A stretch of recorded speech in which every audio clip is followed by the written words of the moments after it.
Hey, I'm Dr. Tartt. A question I often get is, how did I get into sports psychology? And they say, I thought you did children, I thought you did families, I thought you dealt with relationships. Yeah, I do. I do those things on a normal basis. But I got into sports psychology because I did a rotation at the University of Michigan while in graduate school. Go Blue! And one of the things I saw from working with the football team and some of the other major sports where athletes were coming in and they all had the same advice. So these were former professional athletes. All of them had the same advice. Stay in school. Get your education. I was shocked. But I get it. Now, you've seen by now the ESPN special, Broke, that talks about how so many professional athletes end up broke. And here's why. Because there's a lot of bad advice. Matter of fact, I think it's the common advice. That people will advise you to come out early if you can be drafted and live your dream of being in professional sports. You can come out early. That is very, very bad advice. Here's why. And I want you to listen to this. I want you to listen well so you can ask your agent. Do the numbers for yourself. And remember, I don't have anything to gain out of this. I'm looking out for you because I care for people and I care about the person. I care less about the athlete. I care about the whole 360 degrees. It's just how I'm built. So listen, if you're in the NFL, 78% of all athletes claim bankruptcy or have severe financial hardship after 2 years finishing the league. 2 years, 78%. That's over 3/4 of the entire team every single year. Now, what about basketball? 60% after only 5 years from retiring are being cut from the league. That's it.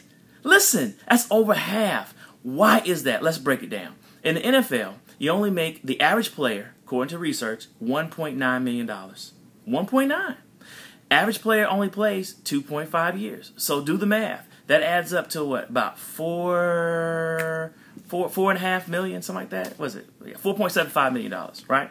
So, of course, Uncle Sam gets a third. So that knocks you down to about $3.3 million. And remember, you got in the league. You have to spend money, have to buy a house, have to buy a car, have to ball out of control and take care of mommy and dad and everyone else and all your friends and your entourage. I'm not saying you have to, but why'd you get in the league not to be able to spend money? I'm just keeping it real, okay? So let's just say you only spend half of your money. Okay? That leaves you with $1.65 million to live off on for the next 40 years. That breaks down to $41,000 a year.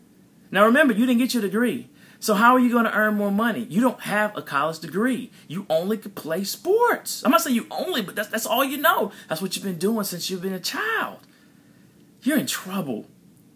Get your degree. Now, it's even worse. If I break it down, the average American only saves 6%. So why would we expect professional athletes to be any different from your average American? 6% savings. That knocks you down to what? $2,475,000 a year if you only save $99,000. That's what it boils down to. $99,000 is all you save from making $3.32 million a year and spending half of that, which is not bad.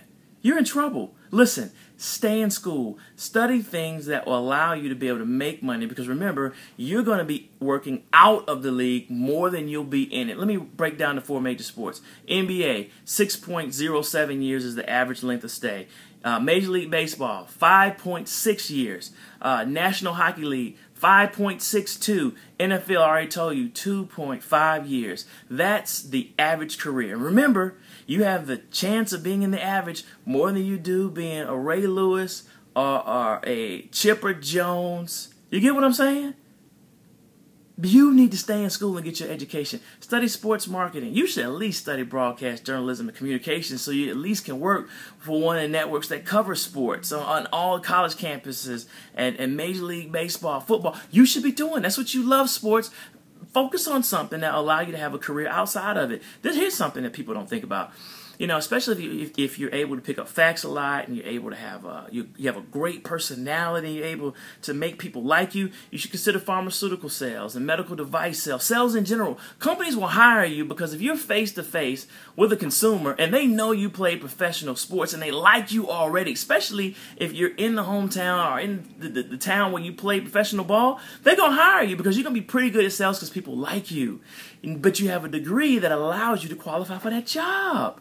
You get what I'm saying? So be smart, stay in school, get that degree, because you're going to be working outside the league longer than you're going to be in it. And you won't be part of that 78% or that 60% that's declaring bankruptcy after only 2 to 5 years in the league. I'm Dr. Tartt, looking out for you college athletes. I love you. Stay in school so that you can enjoy the lifestyle that you train so hard for. I love you and God bless.